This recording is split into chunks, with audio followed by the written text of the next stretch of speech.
Muito obrigado a todos pela vossa presença. Vamos conversar um bocadinho sobre o que é o fenómeno da medicina canibal, que, apesar do nome ser um bocadinho tétrico e esquisito, não foi de modo algum um fenómeno efêmero ou um episódio surrealista repugnante na história da medicina. Foi, com efeito, uma prática corrente ao longo de 4 séculos, pelo menos, na qual os remédios manufaturados com produtos relacionados com o corpo humano eram comercializados e receitados com toda a naturalidade e com toda a facilidade de se encontrar à venda nos boticários e em outros locais. E o que é isto da medicina canibal? O escritor norte-americano Lindsley Hartley, que tem um romance publicado em 53 chamado The Go-Between, abre o romance com uma frase que se tornou proverbial na nossa cultura popular, que é aquela frase muito famosa do passado é um lugar estranho. E, de facto, o passado é um lugar muito estranho, mas é um lugar compreensível para quem tiver as chaves certas para entendê-lo. E as chaves certas para entender certas idiosincrasias do passado é compreender que os indivíduos, que se foram nossos antepassados, que viveram há 200, 300 anos, não eram imbecis ou não tinham nenhum particular gosto por morbidez.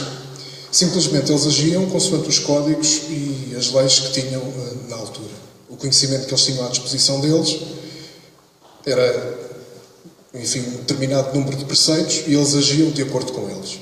Não tinham nenhum especial gosto em ser obscurantistas, apesar de tudo o que vamos ver aqui é bastante obscuro, supersticioso, pertence a domínios que hoje ainda assim não estão totalmente relegados para as fímbrias da marginalidade ligada aos universos mais associados a um certo esoterismo popular, bruxaria, etc. Mas ainda continua muito visível em certos países e em certas comunidades este tipo de remédios, este tipo de práticas. E então, vamos passar à primeira imagem, se conseguirmos ver. Na bolinha. Ok. Não deu?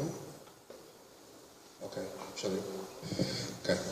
Esta imagem permite-nos, já assim à cabeça, encontrar 2 ideias que vão ser fundamentais para se compreender o que é isto do fenómeno da medicina canibal.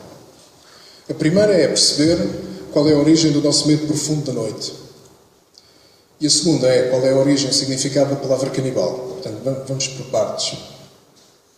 Esta imagem foi pintada por um artista russo chamado Vasily Vereshchagin. Foi um artista oitocentista conhecido pelos seus quadros com cenários de guerra. E, com efeito, este também é um cenário de guerra. Não se deixe enganar. Isto é a guerra entre a natureza e o ser humano.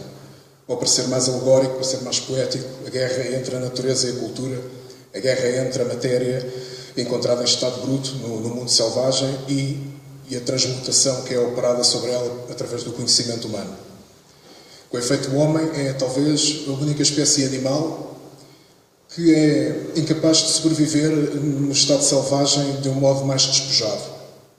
Facilmente encontrará a morte se não tiver à sua mão certas ferramentas e certos confortos que foi adquirindo através do conhecimento científico e através do seu engenho e da sua imaginação. Esta imagem remete-nos também para um tempo mais remoto, em que os nossos antepassados hominídeos estavam completamente à mercê de criaturas deste género. Predadores noturnos que evoluíram para conseguir ver e caçar em ambientes de quase completa escuridão. Não digo escuridão completa porque a visão é um fenómeno relacionado com a luz. Se não houver luz, nós não conseguimos ver, porque a visão dá-se quando a luz reflete nos objetos, para os nossos olhos e novamente para os objetos. Por isso, só para terem uma ideia de como isto é importante, o Homem Invisível do Herbert George Wells, se existisse, de facto, seria cego. Porque com os olhos transparentes, a luz atravessaria os olhos e ele não conseguiria ver nada. Portanto, estas criaturas que evoluíram para ver em quase completa escuridão, em ambientes de pouca luminosidade, elas conseguem ver 6, 8 vezes, 10 vezes mais do que nós. Nós tivemos que encontrar um método de sobreviver que foi negociar um horário em que lhes pudéssemos fugir.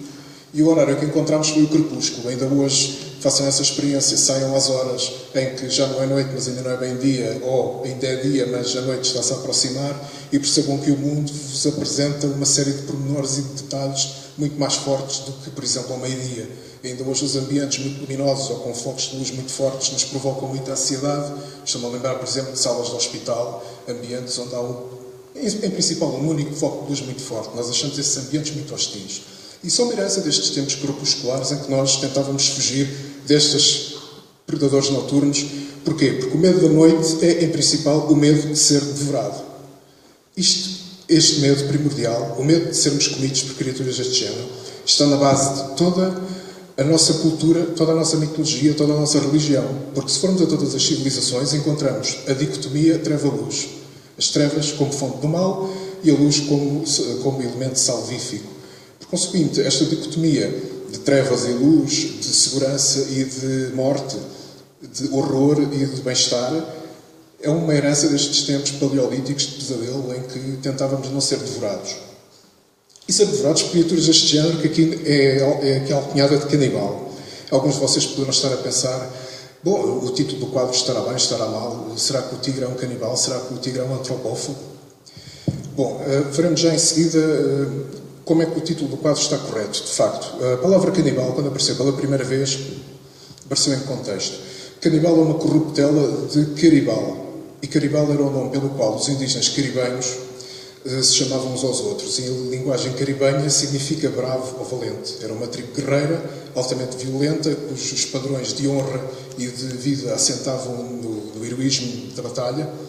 E o que acontecia é que eles faziam várias sortidas ao longo de gerações, foram-se digladiando com uma tribo inimiga que ficava, cujas aldeias se situavam junto à costa. Essa tribo era os Arawakes. E os Arawakes foram, ao longo de gerações, contando aos netos e aos filhos, as histórias dos caribais que vinham do interior fazendo umas sortidas e matando toda a gente que encontravam. E esse nome caribal, que na tribo original significava bravo e valente, passou a ser um nome pejorativo com o significado de bárbaro. Por conseguinte, quando Cristóvão Colombo chegou ao Novo Mundo em 1492 e os espanhóis começaram a ouvir os indígenas a chamar caribal, caribal, caribal, entenderam mal o que é que os indígenas estavam a querer dizer. Os indígenas não se estavam a apresentar. Estavam-se a chamar bárbaros aos invasores espanhóis. E há vários relatos da época. Isto é muito engraçado. Depois vocês podem ir procurar. Há vários relatos da época assentes pelos missionários que dizem como os indígenas é que tinham medo de ser devorados pelos brancos. E há toda uma iconografia seiscentista e setecentista de aquela literatura sensacionalista de panfletos e de folhetins sobre as tropelias dos espanhóis nas Américas, em que os espanhóis cometiam as piores atrocidades, e várias histórias acabam, ou têm como mote principal, os espanhóis a comer os indígenas. É muito interessante. E o canibal tem um significado muito importante para esta temática da medicina canibal, que é o seguinte: a palavra, ao longo do século XVI em diante, tinha um significado principal que se perdeu. Hoje em dia, praticamente, esse significado está esquecido. E que é o seguinte: o canibal era, sobretudo, um comedor de carne crua. Humana ou animal, tanto faz. Era um comedor de carne crua que comia carne para sobreviver. Ou seja, ao contrário do antropófago, que é somente um comedor de homens, cozinhados, presume-se, o canibal não tem cultura, está ao nível dos animais, porque come carne crua. O canibal não cozinha.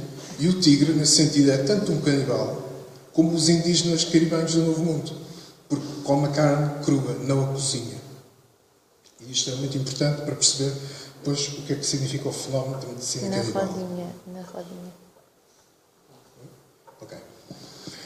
Por conseguinte, relatos, imagens e iconografia deste género, em que se vê os indígenas à volta de uma fogueira a comerem os indivíduos, ali não se percebe muito bem se é um colono, se é um indivíduo de outra tribo rival. Este tipo de imagens e este tipo de relatos, às tantas, principalmente a partir de meados do século XX, foi sendo observado pelos antropólogos e pelos sociólogos como sendo manifestações de propaganda colonialista. E até, enfim, vários livros nesse sentido foram publicados. O canibalismo é uma ficção, não existe. Um dos quais o mais influente foi um livro publicado pelo antropólogo norte-americano chamado William Arons, em 1979, intitulado O Mito do Canibalismo. Um livro que fez escola durante alguns anos, principalmente nas correntes pós-modernas, influenciadas por um imaginário libertário, de esquerda, anticolonial. Era um tema que na altura estava muito presente também. Mas em pouco tempo descobriu-se que o livro era fraudulento. Aquilo que o livro contava, apesar de muito bem intencionado, não se correspondia em todo com a realidade. De facto, na propaganda colonialista, oitocentista, que está na base do período colonialista do século XX, que é aquele que está mais próximo de nós, há uma dimensão racial muito forte. É preciso não esquecer isto. Um dos tropos que foi utilizado na Conferência de Berlim, em 1844/45, foi a demanda civilizacional da Europa. Foi a ideia de que a Europa ia levar a civilização para estes locais e para estas pessoas que estavam tão sedentas de civilização europeia como do pão para a boca. E não era uma demanda observada, quer dizer, havia um discurso invisível. O discurso invisível, claro, comportava em si uma dimensão racial. Mas o discurso oficial era, de facto, um discurso de excepcionalismo salvífico. Vamos levar a civilização para estes mundos.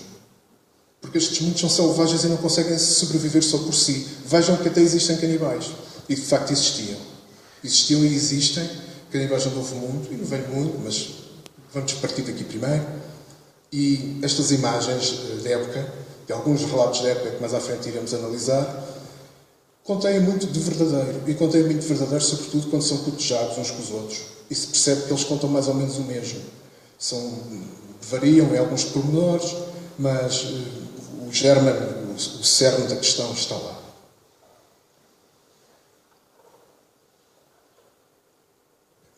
E no que diz respeito a este tipo de canibalismo tribal, havia dois tipos de canibalismo principais. Que estão redigidos nos relatos da época. Relatos como os autorados pelo ensaísta Michel de Montaigne ou o explorador alemão Hans Staden, que escreveu um livro intitulado A Verdadeira História. Aqui está o próprio Hans Staden, numa representação um bocadinho ingênua e algo que está ali em palpos de aranha, não se percebe muito bem o que é que lhe vai acontecer. E, basicamente, o que estes relatos contam o seguinte, é que havia dois tipos principais de canibalismo nas sociedades, em algumas etnias novo-mundistas. O primeiro era o canibalismo funerário. O que é que consistia o canibalismo funerário? Era comer o cadáver de um ente querido ou de um amigo que falecia. Porquê? Porque certas tribos, como a tribo Fari do Brasil, etc., também algumas tribos do norte da América, mas principalmente no sul da América, na América do Sul, estas tribos tinham um pavor tremendo de inumar os seus entes queridos. Ou seja, eles tinham tanto medo de enterrar os indivíduos, como nós temos pavor de imaginar que eles eram capazes de os comer. E uma tónica que eles colocam nos antropólogos que ainda hoje os visitam é: vocês sejam extensivos nos relatos que fazem, porque aquilo que nós fazemos não é só comer os mortos. O nosso luto tem várias complexidades, tem várias fases, e comer o cadáver é só uma pequena parte daquilo que nós fazemos. E o canibalismo funerário nestas sociedades consiste no seguinte: o indivíduo morreu, obviamente, é velado durante um dia, 2 dias, 3 dias, e depois é esquartejado em bocados muito pequeninos, de modo a ser consumido facilmente, às vezes até com pão de milho, ou com outros produtos cerealíferos, ou com fruta, para ajudar a dourar a pílula.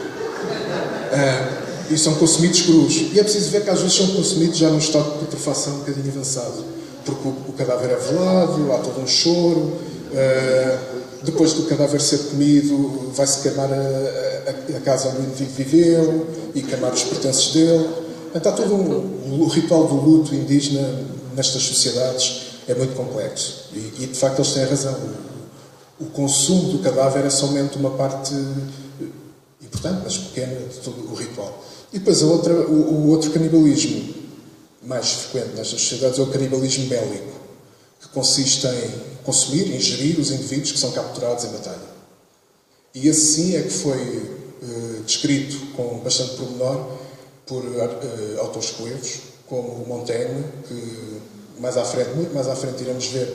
O Montaigne conheceu indígenas tupinambá da região do Brasil, que praticavam canibalismo bélico, e falou com eles e tentou perceber o que é que se passava. E o Hans Staden tem uma história muito interessante. O Hans Staden era um explorador alemão, um aventureiro, que às tantas foi engajado numa expedição portuguesa. E enquanto andava lá metido numa caçada com os portugueses, foi arrebanhado pelos tupinambás e foi levado para a tribo para ser comido. Mas o canibalismo bélico aqui tem uma coisa muito interessante, é que eles não comem logo os indivíduos que são capturados nas batalhas ou em guerra. Porquê? Isto relaciona-se com algo que iremos ver mais à frente, já em seguida. Eles acreditam duas coisas. Primeiro temos que eliminar o inimigo completamente. O inimigo tem que ser eliminado, não pode ser deixado vivo. Mas tem que ser eliminado da maneira certa. Qual é que é a maneira certa?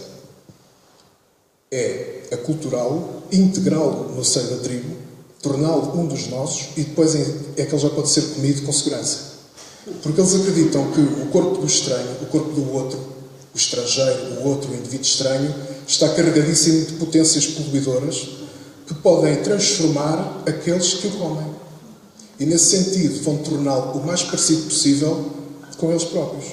E é por isso que os prisioneiros de guerra são levados para as aldeias ou para as vilas, são deixados à vontade, andam lá à vontade, durante um período de tempo que não é certo, mas pode ir meses. O Al-Stadon, por exemplo, teve preso 9 meses antes de conseguir fugir e navegar novamente para a Europa no navio francês. Pode ir até um ano. Durante esse período, a integração na tribo é totalmente encorajada. Eles são encorajados a casar com mulheres da tribo. A maior parte das vezes as mulheres, as viúvas dos indivíduos que eles mataram em combate, são encorajados a ter filhos com essas mulheres. E passado esse período de aculturação, passado esse período de integração, em que as autoridades da tribo decidem que, ok, este indivíduo já está limpo, já foi higienizado, vamos comê-lo.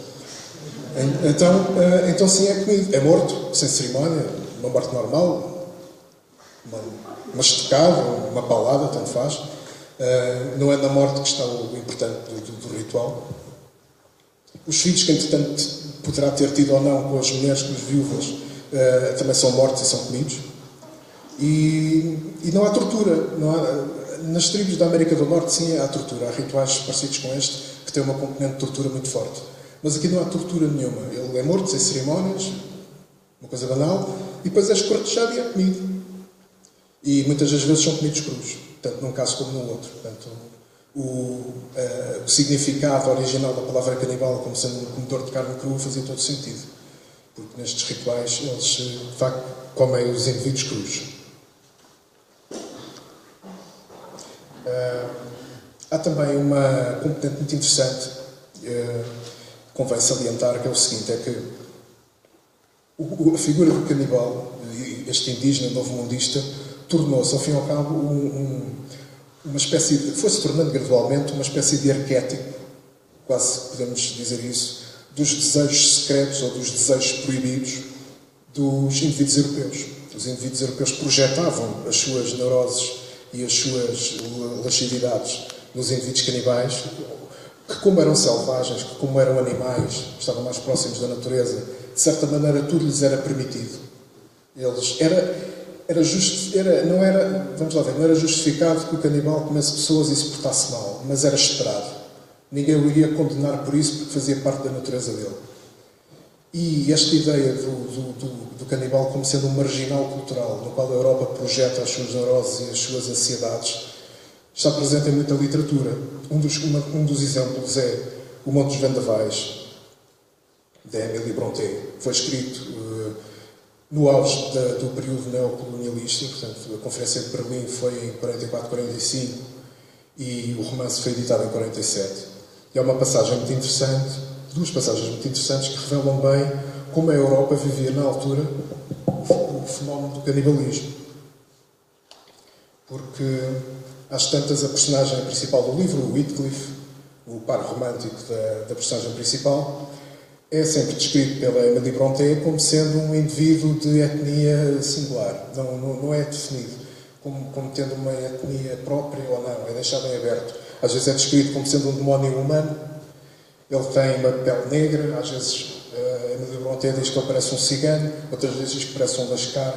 Um lascar era o nome que se dava também pelos navegadores portugueses e pelos navegadores ingleses, certas etnias não distintas da parte sudoeste do continente asiático, principalmente os singaleses. E às tantas, a Emily Brontë descreve o Heathcliff de duas maneiras, em duas passagens muito interessantes. Então ela diz, numa das partes do romance: enquanto embalava esses pensamentos, Heathcliff deu uma pancada no caixilho da janela atrás de mim, fazendo-o cair ao chão, e enfileirou perniciosamente o seu rosto negro pela abertura. Felizmente, o espaço entre os batentes era demasiado estreito para que pudessem passar os ombros, e sorrindo, regozijando com um sentimento imaginário de segurança. Ele tinha o cabelo e o casaco caiados pela neve, e divisados pelo frio e pela fúria, os aguçados dentes de canibal o raiavam na escuridão. Portanto, Wycliffe é descrito como sendo um indivíduo violento, com uma fome insaciável, com um instinto violentíssimo, e a comparação natural que a Emily Brontë faz sobre o Wycliffe é do Wycliffe como sendo um canibal. E mais à frente o próprio Wycliffe diz, isto relaciona-se com a parte da carne crua, revela os seus desejos violentos numa passagem muito interessante que diz o seguinte: é estranho o sentimento selvagem que me desperta tudo aquilo que mostra ter medo de mim. Portanto, ele, ao ver presas aflitas, sente-se violento, sente-se com vontade de, como os gatos, sente-se com vontade de deixar à solta os seus instintos mais selváticos. E continua: tivesse eu nascido onde as leis são menos severas e os gostos menos delicados, entreter-me-ia noite dentro, vivissecando lentamente aqueles dois. Ele escolher a palavra vivisecação e não dissecação é muito reveladora. Porquê? Porque a vivisecação era uma prática analítica cirúrgica operada quando os indivíduos estavam vivos. Portanto, era para observar o funcionamento da anatomia com o corpo ainda vivo. E o facto de ele querer entreter-se, de ele dizer que se quer entreter vivissecando aqueles indivíduos que o estavam a incomodar, é muito revelador desta analogia do canibal e da carne crua. Outra componente muito interessante do canibalismo, a gente, antes de analisar a medicina canibal, estamos a passar por uns exemplos-chave de vários tipos de canibalismo presentes na nossa cultura, tanto a cultura erudita como a cultura popular, porque as duas misturam-se. Quando é estes temas, normalmente estes temas viscerais, estes temas tétricos, há sempre uma grande contaminação entre uma coisa e outra. Não, é uma grande ponte entre a cultura popular e a erudita, são os universos do horror. E há vários exemplos na cultura ocidental, na cultura clássica, de canibalismo. O Heródoto, o pai da história, um dos meus heróis, juntamente com o Montaigne, que iremos ver mais à frente, descreve certas tribos da Ásia Central como tendo costumes canibais. Os masságetas e os isidónios eram descritos como praticantes de canibalismo ritual. Mas a grande tónica que é colocada no canibalismo nas fontes clássicas, nas fontes greco-romanas, nas fontes pertencentes a esse período, é o canibalismo como castigo. Castigo imputado pelos deuses a criminosos que cometeram falhas ou crimes extraordinariamente hediondos. São crimes tão insuportáveis, tão hediondos, que só o canibalismo é o castigo ideal para eles. E eu poderia citar vários exemplos, mas vamos nos focar neste, porque este é muito completo. A peça teatral As Bacantes por acaso é um título um bocado errado, devia ser As Mênades, porque Bacantes é um nome já latinizado. As Mênades eram sacerdotisas do deus Dionísio, o deus do vinho e do êxtase religioso. E, segundo a crença dos indivíduos da altura, o deus Dionísio, quando era bebê, foi despedaçado vivo e consumido pelos titãs. Os titãs eram deuses pré-olímpicos. Portanto, antes da chegada de Zeus e de toda a camarilha de deuses olimpianos, existiram os titãs, seres entre o deus e o gigante que controlavam as forças naturais. E o Dionísio, segundo esses relatos, foi despedaçado vivo pelos titãs. Depois, obviamente, voltou a conjuntar-se e prosseguiu a sua carreira como deus olimpiano. E as Bacantes faz referência a isso. As Mênades são as sacerdotisas do culto do deus Dionísio, deus do vinho, e o culto era particularmente infame por ter uma componente de canibalismo ritual. Consistia no seguinte: era no despedaçamento e no consumo da carne crua do objeto que ia ser consumido. Há relatos históricos muito interessantes que nos dizem que, de facto, estes rituais aconteceram mesmo em algumas regiões da Grécia e da Itália, em que foram utilizados animais para o efeito. Portanto, houve animais que foram despedaçados e consumidos crus durante o ritual, e historiadores muito rigorosos, como o Norman Cohn, um historiador muito conhecido destas temáticas e não só, vai mesmo mais longe e diz que, não senhor, há provas, há fortes indícios que nos mostram que, com efeito, crianças mesmo morreram nestes rituais dionisíacos de despedaçamento e consumo. E o despedaçamento e o consumo têm dois componentes. Em grego, o despedaçamento chama-se separagmos, tradução direta, despedaçamento, e o consumo da carne crua é homofagia. E nas bacantes, as mênades, das quais fazem parte Ino e Agave. Ino e Agave são, respectivamente, a tia e a mãe do rei de Tebas, Penteu, que é o que vemos na imagem. Portanto, Penteu, às tantas, Penteu era sobrinho de Dionísio. Penteu, às tantas, lembrou-se de proibir o culto dionísico em Tebas. E o Dionísio não ficou nada satisfeito e lembrou-se, então, espera aí que eu já te lixo. E então aplicou-lhe o castigo do canibalismo. Lá está, que é o castigo imputado aos crimes verdadeiramente hediondos. E é claro, aqui é evidente que o Dionísio achou extremamente hediondo o seu culto ser proibido. E inspirou a mãe e a tia do rei Penteu a despedaçarem-no e a consumi-lo vivo num ritual destes.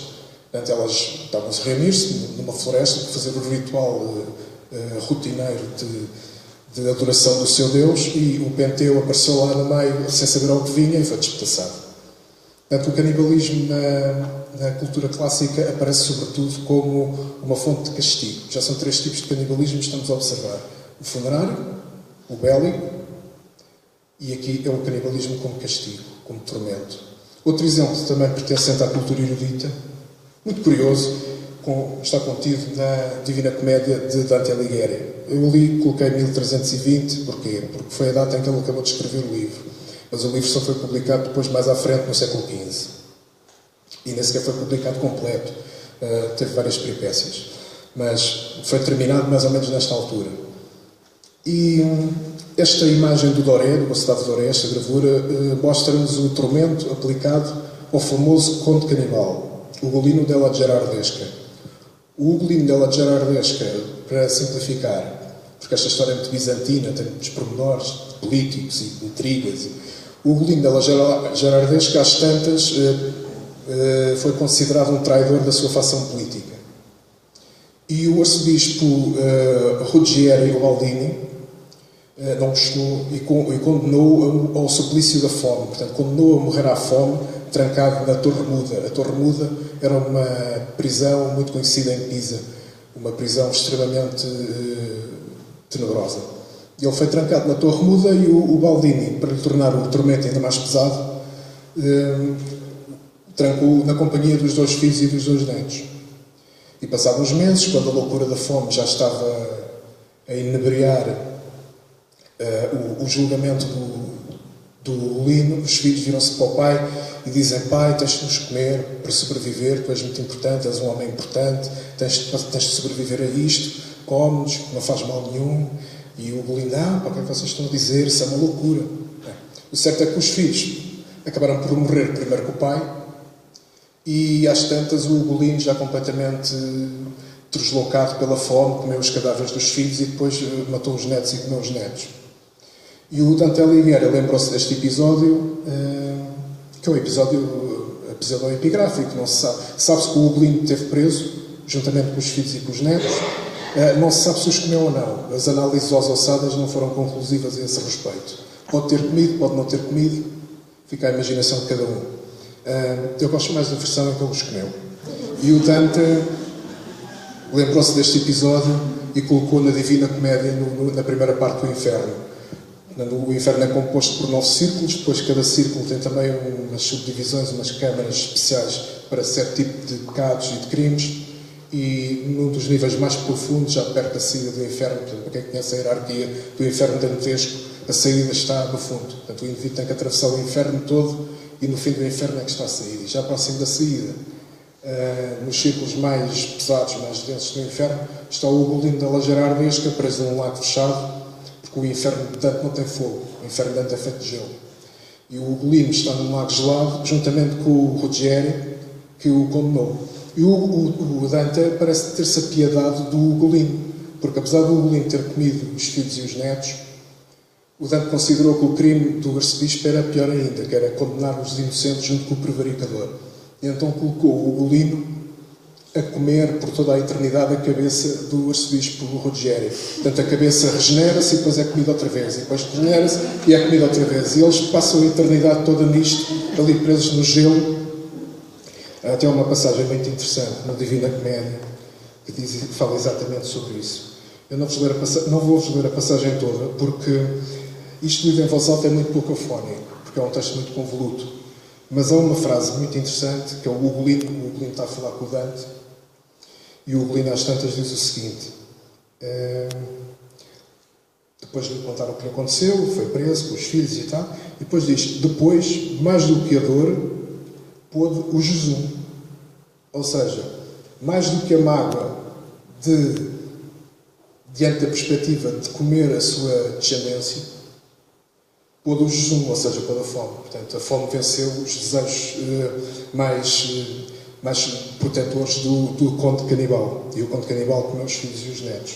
E por isso foi condenado ao inferno, mas o Dante teve pena dele e colocou a comer, já que era canibal, fazia todo sentido também, comer a cabeça do seu verdugo. Na cultura popular há uma progressão direta dessa cena para esta, que está, por exemplo, no filme Hannibal de Ridley Scott, em que o canibalismo volta a ser um canibalismo de castigo. E aqui é exatamente a mesma coisa que acontece com o Ugolino della Gerardesca. Portanto, o Hannibal, que é um obcecado por Dante, para quem viu o filme sabe isso, o Hannibal é um obcecado por Dante e pela cultura florentina, pela cultura clássica, e ele sabe perfeitamente que o castigo aplicável aos traidores é comer-lhes a cabeça. E no filme Hannibal, a personagem Paul Cranmer é, de certa maneira, o traidor proverbial, porque ele é um oficial do FBI, ele trai a lei americana, que devia defender, ele trai a instituição para a qual trabalha, que é o FBI, é um corrupto, e trai a confiança da agente Clarice Starling, que era aquela pessoa frágil que ele devia proteger. Portanto, é 3 vezes traidor, e por ser 3 vezes traidor, o Hannibal come na cabeça, tal como o Ugolino della Gerardesca fez ao arcebispo Ruggieri. É um exemplo de como a contaminação entre a cultura erudita e a cultura popular estão muito presentes nestes temas viscerais do horror e das entranhas. Aqui, mantendo-nos no tema das prisões injustas, temos um mito muito interessante, que é o mito da Caritas Romana. Portanto, é um mito piedoso, é um mito da piedade filial e corresponde-se com a história de Simão e Pero. Simão era um homem que foi condenado injustamente a morrer de fome na cadeia, tal como o arcebispo Ruggieri condenou o Ugolino della Gerardesca. E a filha dele, Pero, às tantas parece ter encontrado um método secreto de se intrometer dentro da cadeia e alimentar o pai com o leite dos seus cheios. E esta imagem da filha que vai alimentar o pai, que foi condenado a morrer de fome e não pode levar mais nada a não ser o leite dos seus cheios, é uma imagem que se tornou canónica nos universos religiosos e nos universos ligados à piedade, a piedade filial, o amor desinteressado, generoso,